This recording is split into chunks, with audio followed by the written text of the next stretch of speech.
para abordar los temas de la web asociados a la conexión de Python en Google Colab con Java en NetBeans.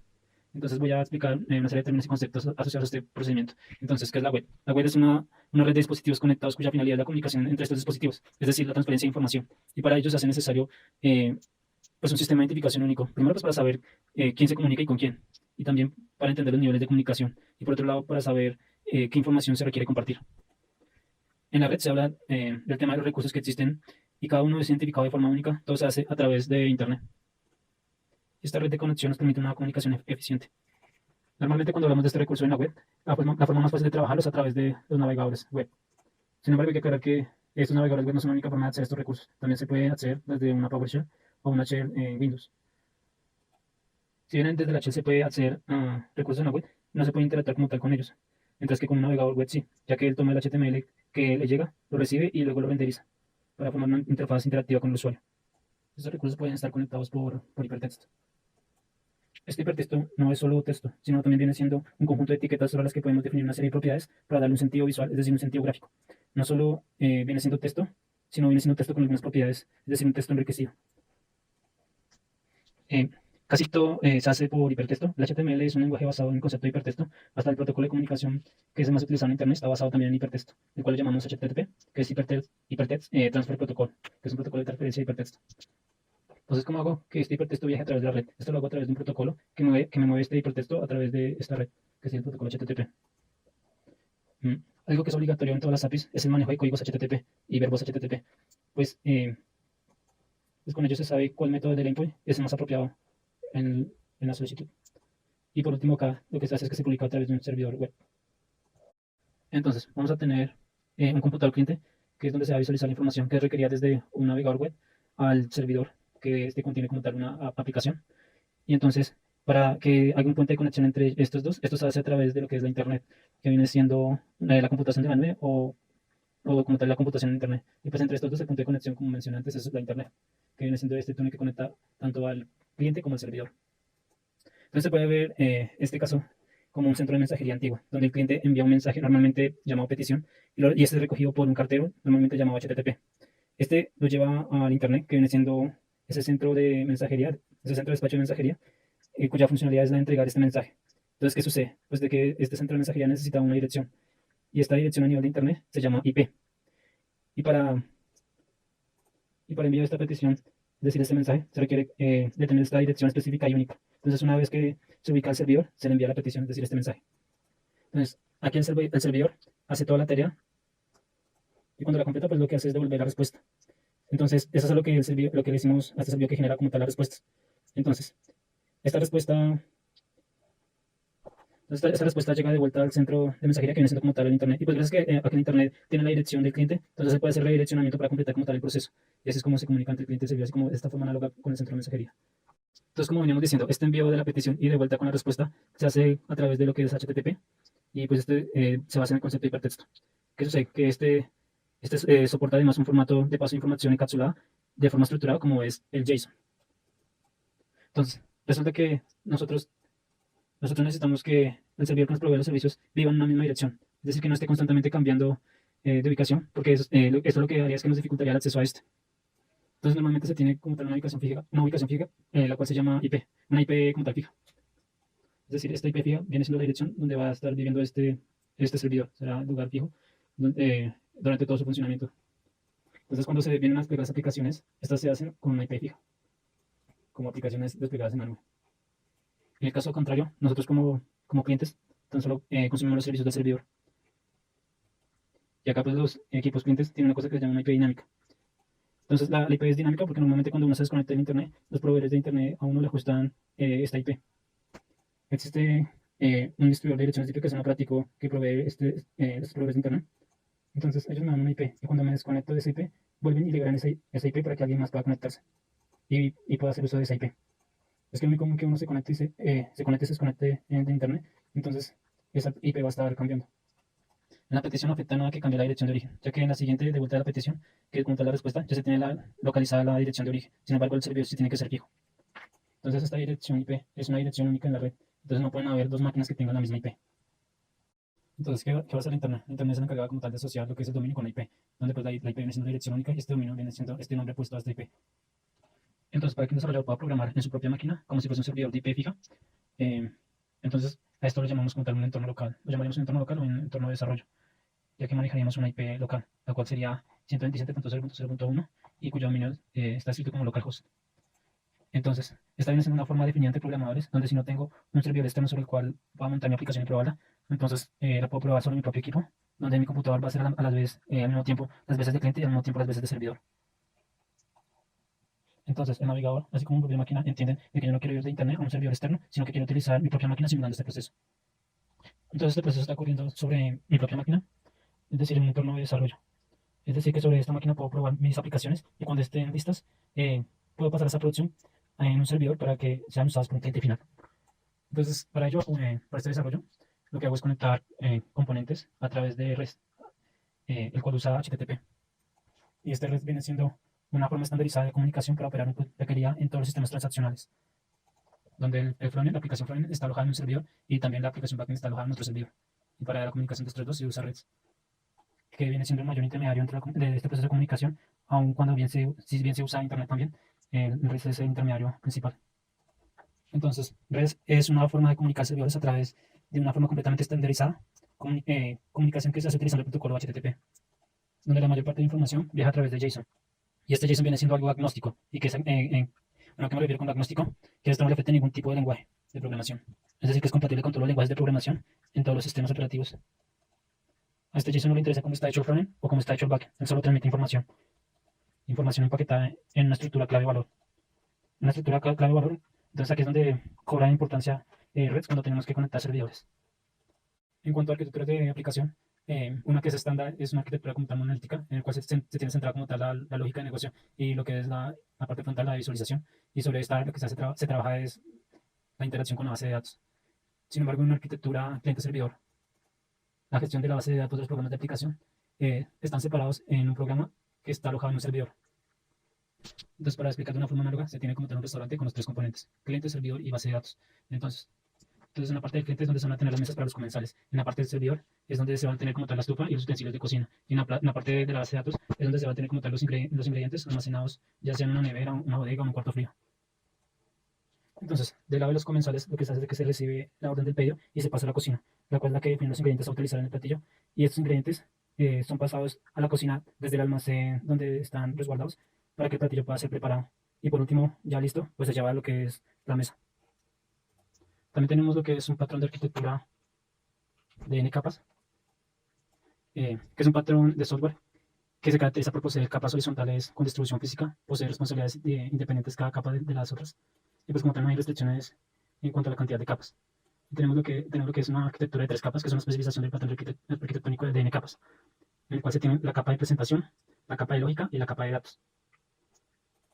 En la capa como tal de datos, esta viene siendo la responsabilidad de almacenar y gestionar los datos pertenecientes al sistema de software y también de proporcionar los mecanismos de acceso necesarios para que la capa de lógica pueda usar los datos.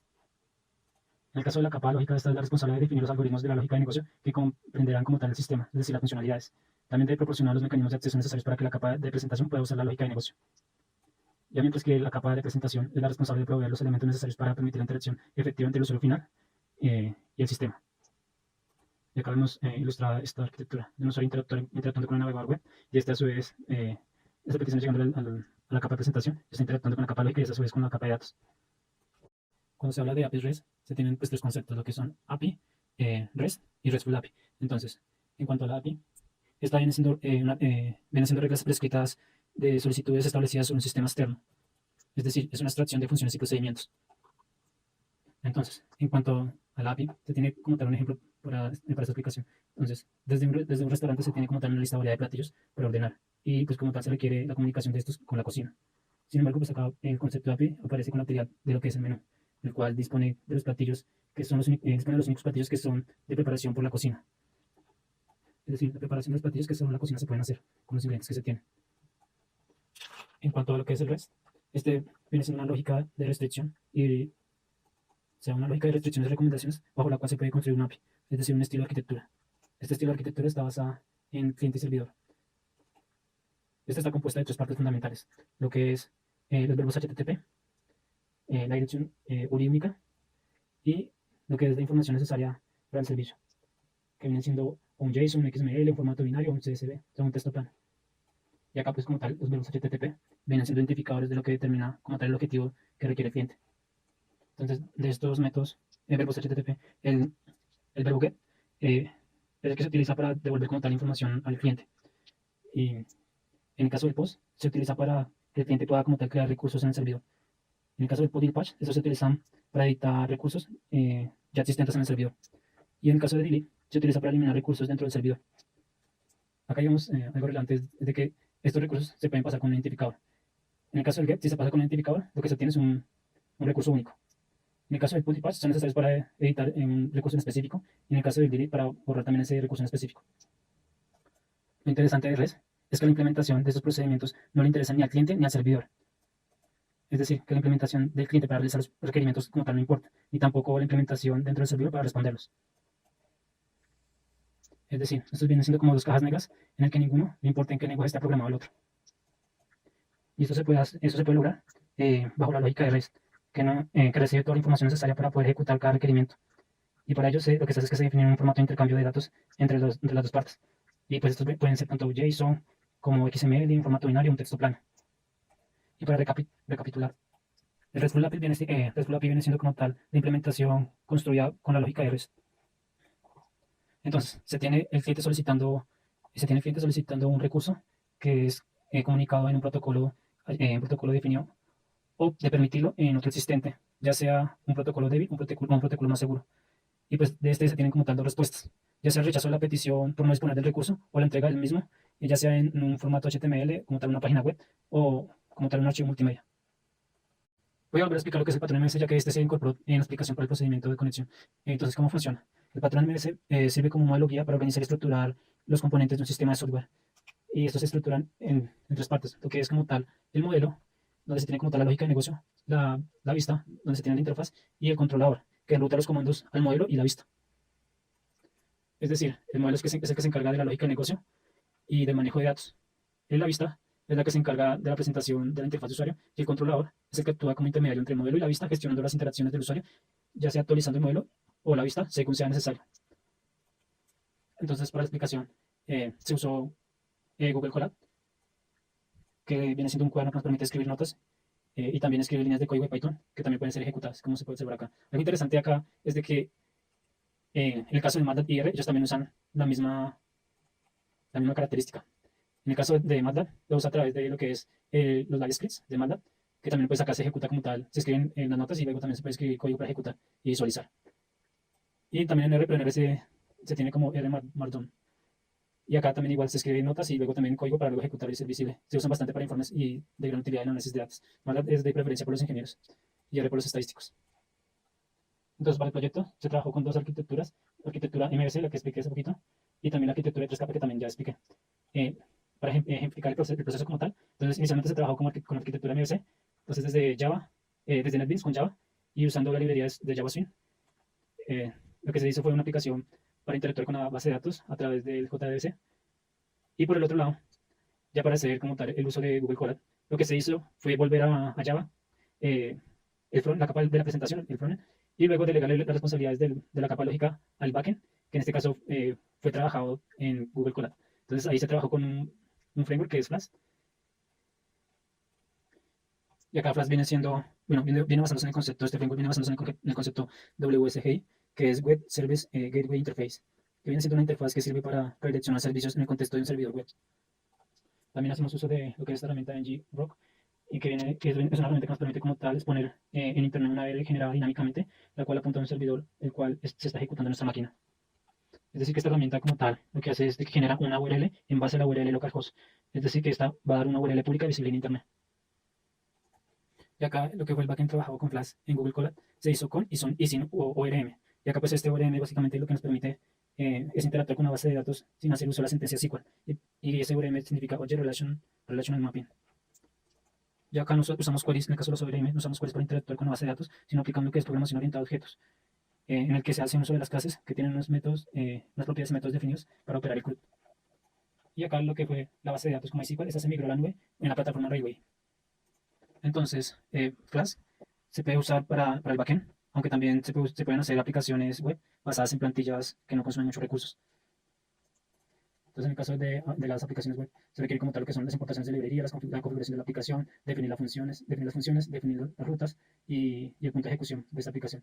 Ya la diferencia acá en cuanto a las aplicaciones web basadas en plantillas, igual se requieren como tal la importación de librería, la configuración de la aplicación, la definición de las funciones, y acá la diferencia es que se tienen las plantillas HTML, o sea, se define como tal el HTML, y pues igual que con las APIs se definen las rutas y el punto de ejecución, que es la ejecución de la aplicación.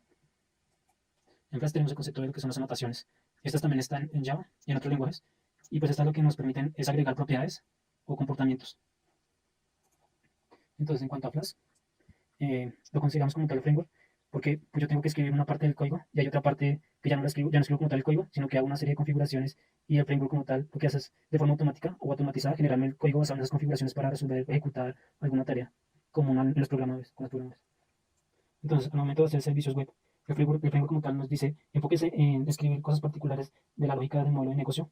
Ya para otras tareas y para otras tareas comunes pertenecientes al framework, este se va a encargar de hacerlas por uno. Entonces, estas anotaciones definen como tal las propiedades y los comportamientos y se utilizan para interpretar y autogenerar parte del código. Y cuando estamos haciendo anotaciones o estamos anotando, lo que le estamos diciendo al framework es que queremos redefinir como tal lo que son las propiedades, el estado o el comportamiento, ya sea de clases, variables o métodos, entre otros. Estas anotaciones vienen siendo una forma de configurar el código dentro del framework. Y acá podemos ver la utilidad de esta herramienta de ngrok, en el cual genera una URL pública visible en Internet en base a una URL localhost. Entonces, ya en código tenemos lo que es la aplicación de museo, igual que la anterior, que antes en consola esta va a ser en interfaz gráfica, haciendo uso de la librería JavaSwing. Entonces, en el caso del paquete de la vista, bueno, este sigue un patrón de diseño MS, entonces en el caso del paquete de la vista, con su clase que es Museo View, va a ser la encargada de la presentación de la interfaz de usuario. En el caso del paquete de servicio, la clase fachada va a ser encargada de la conexión a la base de datos. Acá tenemos un paquete que es recursos, donde van a estar todos los recursos multimedia. En el caso del paquete modelo, este pues va a estar acompañado con el paquete de acceso, que en este caso va a ser la clase Museo DAO. Y museo, este pues va a modelar el dominio del problema, que en este caso es museo. Y acá, en el caso de la clase Museo DAO, esta va a encargarse de como tal de la lógica de negocio y manejo de los datos. En cuanto al control, el paquete controlador, que viene siendo el Museo Controller, este va a actuar como intermediario entre el modelo y la vista, gestionando las interacciones del usuario. Es decir, ya sea actualizando lo que es el modelo o la vista. Entonces, bueno, y acá por último, el paquete por defecto está el punto de ejecución de la aplicación. Entonces vamos a ejecutar vamos a usar la base de datos en MySQL Coverage.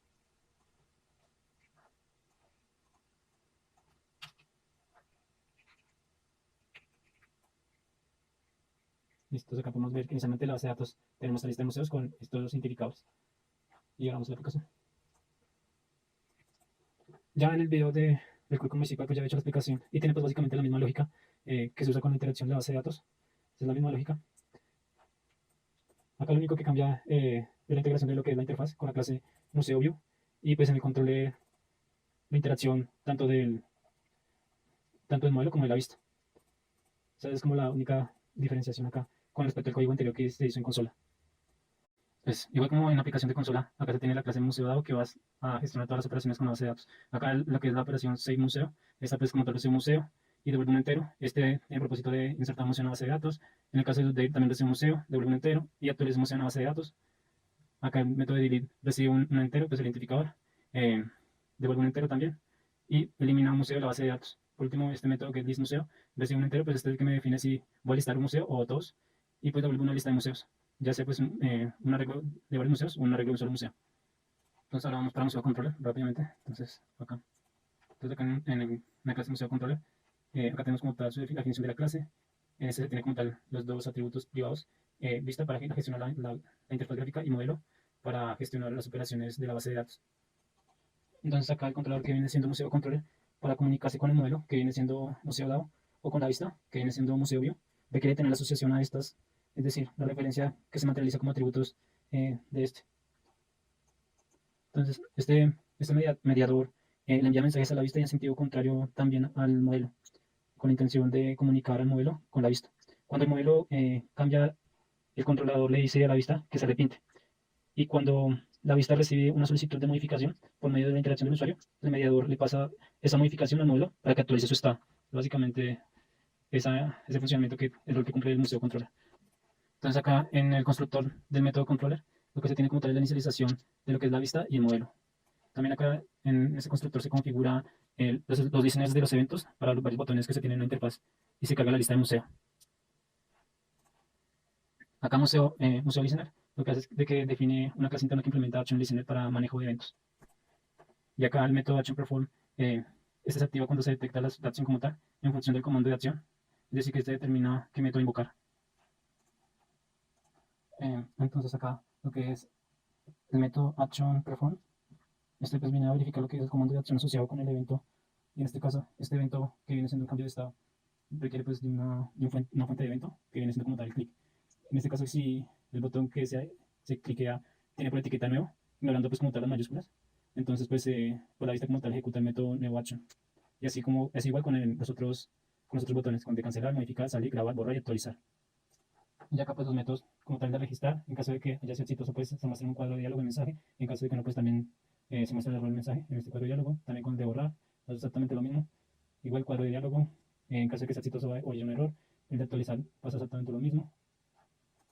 Si fue actualizado con éxito, entonces muestra un cuadro de diálogo de confirmación, en caso de que no pues el cuadro de diálogo de que fue fallida la actualización, y así. Ya no tanto en el de actualizar como en el de eliminar, pues lo que se hace es de cargar los museos después de ejecutar esta actualización o esta eliminación. Se tiene este método para cargar los museos de nuevo, se actualiza, refresca la pantalla. Entonces, ¿cómo funciona acá esto? Entonces, en la clase museo dado, que es el que gestiona las operaciones con la base de datos, acá pues lo que hice fue que puse también la lógica para el consumo de la API, que después se va a crear en Colab usando Python y su framework Flask. Entonces acá te tiene también contenida la lógica para el consumo de la API.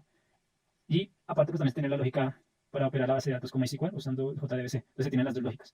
¿Sí? Acá pues lo que se hace es de que tan solo se usan las operaciones asociadas a la base de datos con JDBC en el controlador. Y acá pues tengo comentado lo que es, bueno, los métodos relacionados al consumo de API. Pero pues tan solo se tocaron esas dos clases, la de controlador y la de museo DAO. Entonces voy a hacer esa clase, entonces voy a hacer la demostración. En el caso eh, de la aplicación construida con arquitectura MS usando el JDBC. Entonces acá tenemos como tal la base de datos y acá la aplicación. Entonces, ¿qué vamos a hacer? Vamos a agregar un nuevo museo. 404 Tokio. Le damos guardar y guardo exitosamente. Acá pues podemos ver acá en la tabla. Vamos a ver una base de datos.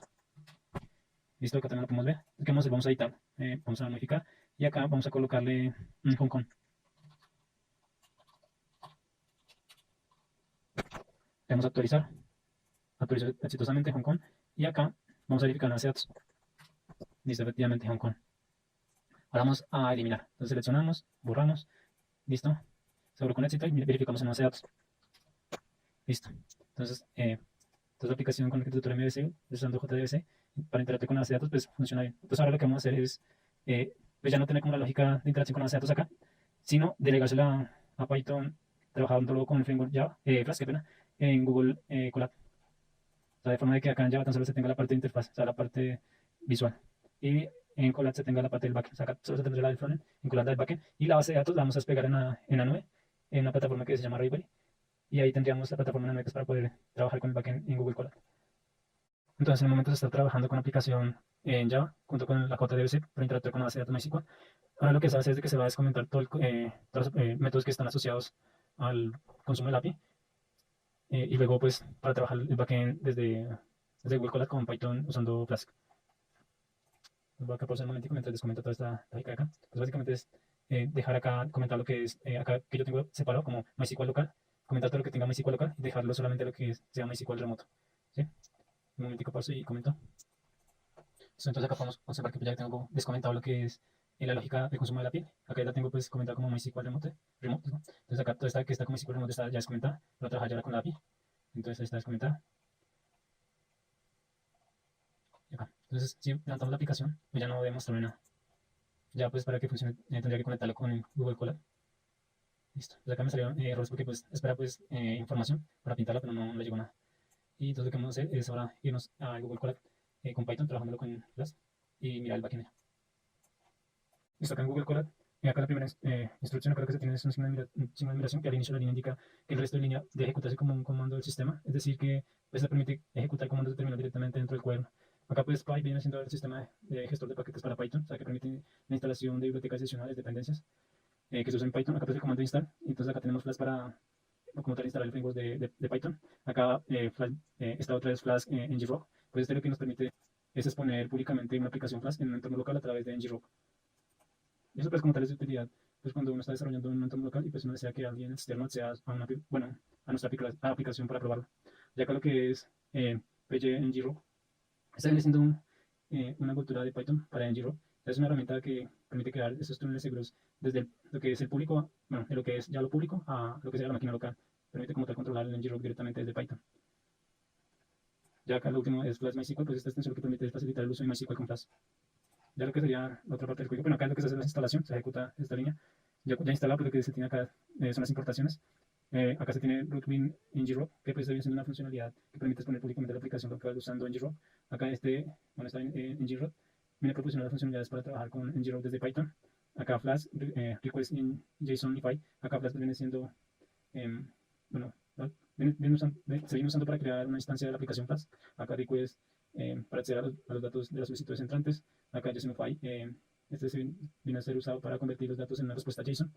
Y acá MySQL, este pues se usa para interactuar con la base de datos MySQL desde Flash. Acá pues se tiene lo que es la configuración del ngrok. Acá pues lo que se hace es que se setea el token, se establece un token de autenticación de ngrok. Y esto es necesario pues, para autenticar la aplicación con el servicio de ngrok. Y pues en caso pues, de que no se tenga pues, la autenticación, pues es básicamente en la plataforma loguearse, sacar una cuenta y acá pues en la sección de Your Auto Token sacar pues el token. Y ese es el que necesitamos para configurar en ngrok. Ya pues acá en la siguiente lo que se tiene es la creación de la aplicación Flash. O sea, abajo esta línea lo que se hace es crear una instancia de una aplicación Flash. Ya acá se tiene lo que es la configuración de la base de datos. Acá en Data Settings lo que se tiene es un diccionario con la configuración de la conexión de la base de datos MySQL, lo que es el puerto, la base de datos, el host, el password, el user. Bueno, entonces acá lo que se tiene es de que las credenciales que se tienen, digo, esos parámetros de conexión, hay que sacarlos acá en la plataforma de Railways. Entonces acá lo que se hace es de que se crea la base de datos.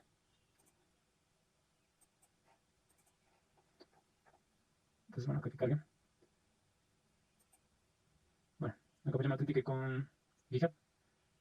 Y acá pues se ve pues de cómo tal crear una base de datos.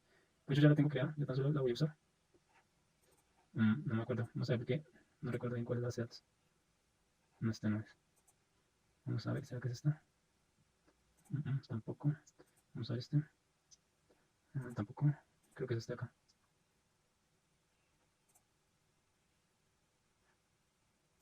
Entonces vamos a intentar crear las datos porque, pues como esto es temporal, entonces toca estar creando otra base de datos. Vamos a elegir. Acá no era. Bueno, acá un nuevo proyecto. Acá es más bien crear otra cuenta y crear las ads, porque esto es, lo estoy usando en el plan free, entonces pues hay un tiempo para usar también la capacidad. Entonces ya un momentico, creo la cuenta. Entonces, ¿qué vamos a hacer? Vamos a crear el proyecto. Entonces vamos, no, new project. Escogemos MySQL provision. Esperamos que cargue. Listo. Entonces perfecto. Entonces acá lo que vamos a hacer es tomar las credenciales, acá, y las ponemos acá en la configuración de la base de datos de este diccionario. Entonces, una por una tomamos y las pegamos ahí. Root se mantiene, Railway también, lo que va a cambiar es el puerto, el host y el password. Entonces acá en password, copiamos, pegamos.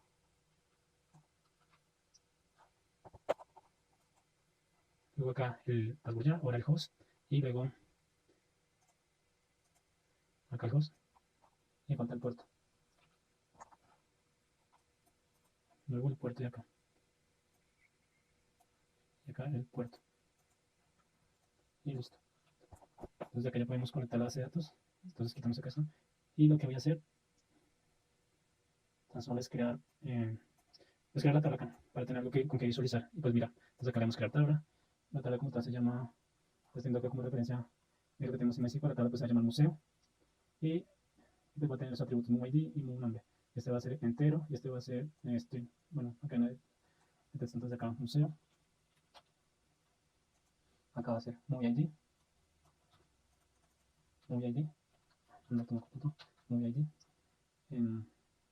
Este va a ser entero. Añadimos otro que va a ser MoNumber. Este va a ser texto. Y sin ningún constraint. Bueno, y así la creamos. Añadir, bueno, crear. Listo, que ya tenemos la tabla del museo con la que vamos a trabajar el CRUD. Ya que tenemos la base de datos desplegada en la nube, migramos a la nube y ahora sí corremos el código y sigo explicando. Entonces acá, ¿qué es lo que tiene en esta parte? En esta parte lo que se hace es que se toman los valores del diccionario acá, de esta database settings, a la configuración como tal, en el diccionario. Y estos valores se toman y se establecen como tal una configuración para pues, la extensión que se usa, que es las MySQL, la database. Y acá pues se pasan como argumento. Y acá esta pues como tal me crea la instancia con la configuración. Luego acá lo que se tiene es la anotación @add.row, pues básicamente acá lo que se define son las rutas y los controladores asociados para diferentes acciones como tal y como para obtener museos, agregar museos, etcétera. Y cada pues, función debajo de este @add.row es un controlador que maneja pues, las solicitudes para esa ruta y se utilizan para operaciones del club como crear, leer, actualizar, eliminar en las tablas de museo de la base de datos de MySQL. Acá como la primera viene siendo un declarador de flash, pues que indica la función que sigue, bueno, la función que sigue viene siendo un controlador para la ruta específica, en este caso pues viene siendo un museo. Y pues esperamos que esta solicitud, bueno, que las solicitudes a esta ruta sean de tipo POST. Acá pues la función que se define está nombrada como admin museo. Acá en la siguiente lo que se tiene es que se toma el cuerpo del JSON de la solicitud entrante y lo almacena en una variable data. Bueno, y acá pues lo que se hace es que se extraen los valores de MovieID y MovNumber en estas variables. Bueno, acá lo que se tiene es que se crea un cursor para ejecutar las operaciones de SQL. Y ya lo que se hace luego es ejecutar una instrucción SQL para insertar un nuevo museo en la base de datos. Acá en la siguiente lo que se hace es la confirmación de la transacción en la base de datos. Acá pues se cierra el cursor y acá lo que se hace es que se retorna una respuesta JSON indicando pues, que el museo fue añadido exitosamente. Ya pues la siguiente, bueno, ya en la siguiente lo que tenemos es un controlador que se encarga de obtener información de un museo basándose pues en el MovID. Y pues en la ruta pues incluye como tal el parámetro entre corchetes angulares, que pues va a ser de tipo entero y pues va a ser MovID. Y pues lo que significa pues que se espera un valor entre la respuesta del ID, bueno, un valor entero que representa pues como tal el ID del museo, que estaría pues acá incluido en el endpoint. Acá pues qué es lo que se tiene. Esta pues será la lista de líneas encargadas pues, para consultar la base de datos para obtener el museo con el ID especificado. Entonces acá este condicional que es lo que hace. O sea, si el museo se encuentra en la base de datos, pues retorna pues como tal los datos. De lo contrario, lo que va a retornar pues es un mensaje de error de código estado 404, no encontrado. Ya para el siguiente, esta pues es un controlador que se encarga de actualizar el nombre del museo existente. Y acá pues la entrada, bueno, acá pues lo que espera pues un ID del museo pues para la parte de la URL y una solicitud del tipo pub. Acá lo que se hace en esta parte, eh, acá lo que se hace es extraer el nombre pues, del museo del cuerpo del JSON de la solicitud. Entonces acá se extrae. Luego pues realizar una operación de actualización en la base de datos y pues retornar la respuesta indicando si la actualización fue exitosa. Ya para el eliminar, pues el controlador se encarga de eliminar el museo basándose en el ID. Y pues este espera pues un ID de museo por parte de la URL y una solicitud de tipo delete. Luego de ejecutar pues esta operación de eliminación en la base de datos, esta pues va a retornar una respuesta indicando si esta fue exitosa. Y acá pues por último lo que se tiene, bueno, estas líneas agrupadas aseguran pues de que la aplicación en plan se ejecute solo cuando este script se ejecute como programa principal. Y acá pues esta línea que permite de que la aplicación sea accedida públicamente con ngrok y app.run iniciar como tal la aplicación. De vuelta acá con Java lo que se va a hacer es explicar la lógica social con Joomla API. Entonces acá pues igual se tiene la declaración de la clase museo dado, acá pues se tiene lo que es el cliente, HTTP para realizar las solicitudes, acá la URI va a ser el servicio que serán las solicitudes, acá el mapper pues, como utilidad que tiene la de convertir entre JSON y objeto Java, acá el constructor vacío. Entonces acá bajamos a la parte donde está la lógica del consumo de API. Acá bueno, en esta parte se tiene como un método auxiliar que sería getData. Este método pues utiliza el objeto mapper para convertir un JSON a un objeto tipo T. Entonces, listo. Acá puedes recibir un string que viene siendo un JSON, que viene siendo la cadena JSON para convertir, bueno, que es la cadena JSON para convertir más bien. Y el tipo reference, este pues viene a indicar el tipo de objeto al que se desea convertir, o sea, viene siendo la referencia acá. Y en el caso de que se capture pues un error, pues acá pues se tiene lo que, bueno, que se imprime pues este error. Y pues también que pues se devolvería nulo. Acá en el siguiente método, getList museos, acá lo que se hace es de que bueno, se tiene que apuntar la declaración del método que devuelve una lista de museos. Acá se crea una solicitud HTTP de tipo GET al endpoint museos del servicio. Acá en este try cache, lo que hace es que se envía la solicitud y también pues espera como tal la respuesta. Convierte el cuerpo de la respuesta a una lista de objetos museo y la devuelve. En caso de error, pues imprime como tal ese error. Acá el método de delete museo, lo que se hace es de que se crea, bueno, se tiene creado este método para eliminar un museo basado en su ID. Y pues se crea la solicitud acá, HTTP tipo delete, al endpoint adecuado. Después la URI y más, pues le concatena lo que es en la ruta que sería museo. Y acá pues de ser exitosa, pues retorna 1 y en caso contrario, pues retorna 0. Acá pues el siguiente método es save museo. Y pues, acá en este se declara el método para guardar un museo. Y se crea un mapa con los datos del museo que pues, se desea guardar. Y acá pues en el try cache lo que se tiene, bueno, es de que acá se convierte el mapa en una cadena JSON. Se crea la solicitud post con los datos del museo en formato JSON y se envía la solicitud. Y pues de ser exitosa, pues lo que haríamos es retornar 1 y en caso contrario 0. Bueno, el último método es update museo. Y acá lo que se hace es de que esta pues, declaración del método sirve para actualizar el museo. Y acá lo que se hace es crear, acá se crea lo que es un mapa con el nombre del museo que se desea actualizar. Y acá en el bloque try cache, este lo que se hace acá es convertir un mapa en una cadena JSON. Luego se crea una solicitud put para actualizar el museo usando el ID en la URL y se envía la solicitud y si es exitosa pues lo que vamos a hacer es retornar en el caso contrario pues sería 0. Básicamente acá la clase museo dado lo que va a hacer es la interacción con el servicio remoto para administración de museos, pues utilizando el paquete java.net.http para hacer las solicitudes HTTP y con el paquete paster xml.json.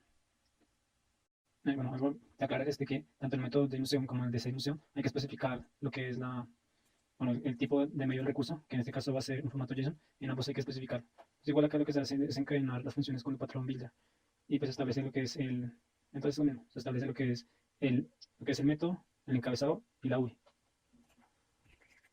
Bueno, entonces acá lo que vamos a hacer es hacer la demostración de la aplicación. Entonces, ¿qué es lo que voy a hacer? Voy a usar la URL, esta es la que voy a usar, entonces la copio y me voy a Java NetBeans y la voy a pegar acá. Y acá la pego. Entonces lo que voy a hacer es levantar la aplicación, pero primero guardar los cambios y al levantar la aplicación pues ya debería funcionar.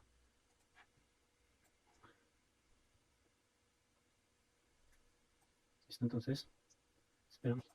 Bueno, entonces lo que vamos a hacer acá es primero añadir museos, pues para que la base de datos tenga algo que mostrar. Bueno, la interfaz de Java. Entonces, vamos a añadir acá 101, insertamos, acá igual 102, insertamos,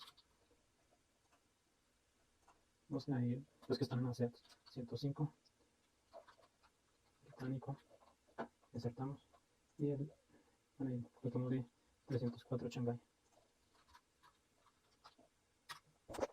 Listo, entonces acá ya no nos debería arrojar error porque no estaba arrojando error porque no había nada en la base de datos. Entonces, bueno, acá ya estoy haciéndole con esta URL. Vamos a probar la URL. Entonces solicitamos el recurso y efectivamente recién lo trajo. Ahora vamos a ir a Java y ¿qué es lo que vamos a hacer acá? Acá va a fallar si no le cambio acá la UI. Listo, entonces guardamos y levantamos la aplicación. Vamos a observar. Y acá está cargando. Y ahora sí, ahí podemos observar que nos trajo los registros de la base de datos. Están iguales. Loader, británico y Shanghai. Entonces vamos a hacer las operaciones sobre la base de datos. Entonces, ¿qué vamos a hacer? Vamos a ingresar uno nuevo. Entonces, 404, Tokio. 404, Tokio. Tokio. Le damos grabar. Pero pues lo dejamos un poquito más arriba que se pueda ver. La aplicación es de acá. 404, guardar. Dice que fue exitoso y acá vemos que se registró. Entonces, ¿qué vamos a hacer ahora? Vamos a modificar este Tokio. Entonces selecciono Tokio, modificar y ahora le vamos a colocar como Hong Kong.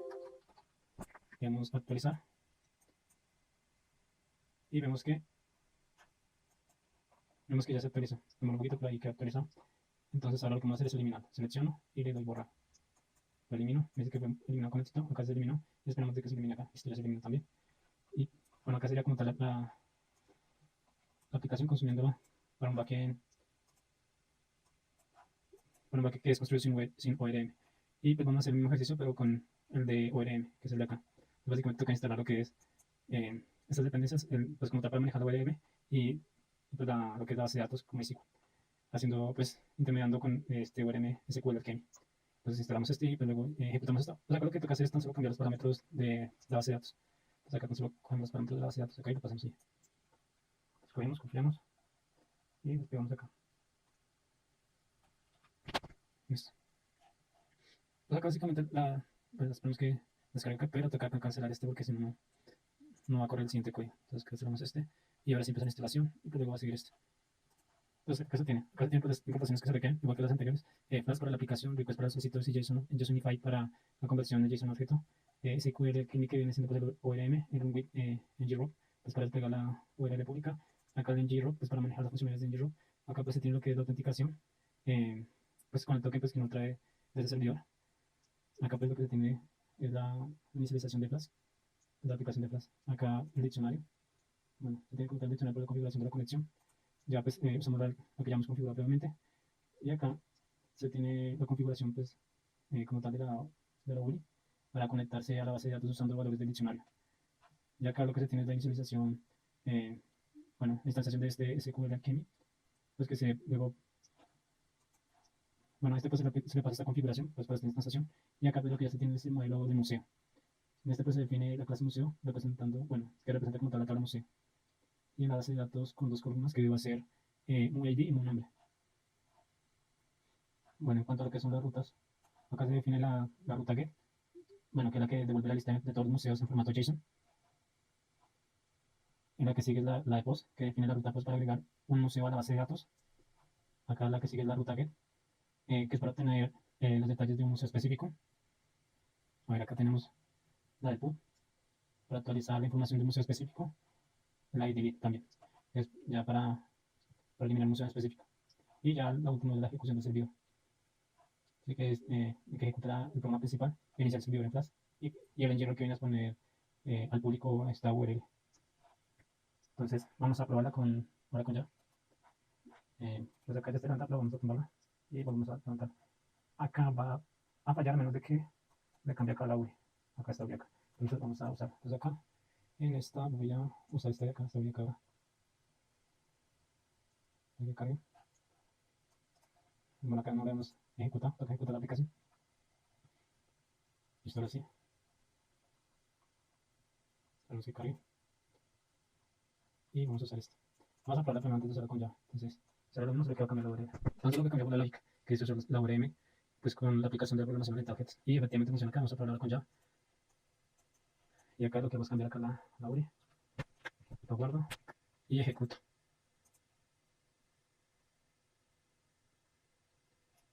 En un momento miramos. Ah, ya ahora sí, ya cargo. Y listo. Pues eso sería todo.